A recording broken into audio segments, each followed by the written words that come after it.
Hi friends, అందరికీ నమస్కారం. Friends, ఏపీకి సంబంధించి మరో ముఖ్యమైన అప్డేట్ అయితే రావడం జరిగింది. సో వీలైనంత వరకు కూడా జాగ్రత్తగా ఉండండి. ఎందుకు ఏంటంటే వైద్య ఆరోగ్య శాఖ కీలక ప్రకటన అయితే చేసింది. ఒకప్పుడు మొత్తం ప్రపంచవ్యాప్తంగా మహమ్మారి అయితే కనుక ముంచెత్తింది. ఇప్పుడు అంతా ఇబ్బంది లేదు, బాగానే ఉంది అనుకుంటున్న సమయంలో మళ్ళీ అక్కడక్కడ కేసులు అయితే కనుక వస్తున్నాయి. ఇప్పుడు ఏపీకి మరొకసారి ముప్పు పొంచి ఉందా అంటే అవునని అనిపిస్తుంది. ఎందుకు చూస్తే ప్రస్తుతం 4 జిల్లాలు, ఆంధ్రప్రదేశ్ రాష్ట్రంలోని 4 జిల్లాల్లో 12 కేసులు అయితే కనుక నమోదవడం జరిగింది. అందులో 4 మృతి చెందారు. దీనికి సంబంధించిన కంప్లీట్ డీటెయిల్స్ తెలుసుకుందాం. వీడియో పూర్తిగా చూడండి.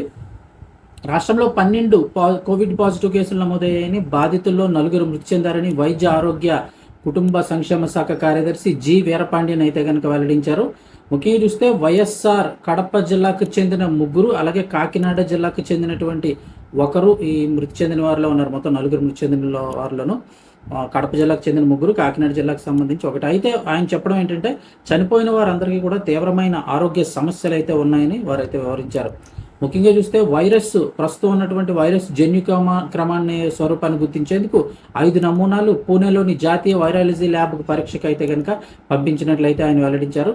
మొత్తం 12 కేసులు ఎక్కడెక్కడ నమోదు అయినాయని చూస్తే కనుక వైఎస్ఆర్ కడప జిల్లాలో 8 కేసులు, గుంటూరు జిల్లాలో 2, విశాఖపట్నం, కాకినాడ జిల్లాలో 1 చొప్పున కేసులు అయితే కనుక నమోదైనట్లు ఆయన తెలిపారు.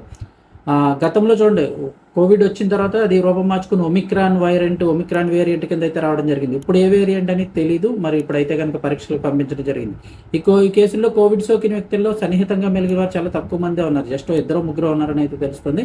ప్రజలైతే ఆందోళన చెందవద్దు, ముందు జాగ్రత్తలు పాటించాలని, అనుమానిత లక్షణాలు ఉంటే ఆసుపత్రికి వెళ్లాలని అయితే వెల్లడించారు.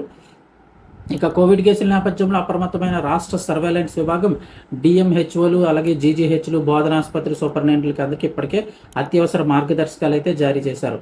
పాజిటివ్ కేసుల నుంచి నమూనాలను సేకరించి పరీక్షించాలని చెప్పేసి ఆర్టీపీసీఆర్ టెస్టింగ్ కిట్లు, అలాగే ఇవన్నీ మొత్తం శానిటైజర్లు, ఆక్సిజన్ మందులు అన్నీ సిద్ధం చేసుకోవాలి అందరూ అని చెప్పేసి ముందుగానే వారందరికీ కూడా ఇవ్వడం జరిగింది. అయినప్పటికీ కూడా వీలున్నంత వరకు ప్రస్తుతం ఏంటంటే కనుక జూలై ఎండింగ్లో ఉన్నాము, అంటే సగం అయిపోయింది. ఇంకా ఆగస్టు, సెప్టెంబర్ వచ్చే రానున్న నెలల్లో అయితే కనుక వాతావరణం చల్లగా ఉంటుంది, కాస్త చలికాలం మొదలై చల్లబడుతుంది.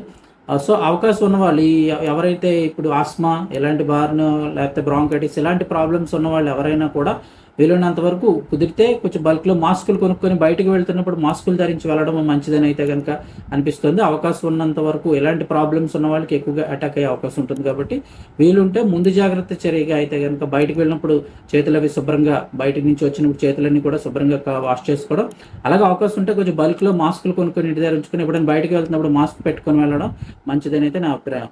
అవకాశం ఉన్నంత వరకు పాటించండి. ఎందుకంటే ప్రస్తుతం పరిస్థితి అయితే కనుక 12 కేసులు వచ్చాయి, 4 మృతి చెందారు.